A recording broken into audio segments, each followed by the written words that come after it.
Alam niyo po, napapagod po ako pag humaharap ako sa mga tao.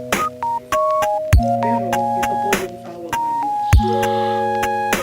Sabi ko nga po, hindi ko po ito kagustuhan. Kagustuhan ito ng Diyos.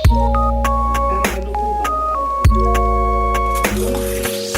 Remember this. Does it mean kung saan ka ngayon, hindi ibig sabihin kung saan ka nagsimula, hindi ibig sabihin tapos ang iyong buhay. Kaya napakaganda. Kung ikaw ay nahihirapan, kung ikaw ay nalulungkot, kung ikaw ay nalilito, kung ikaw ay naliligaw, hindi ibig sabihin forever ka na lang.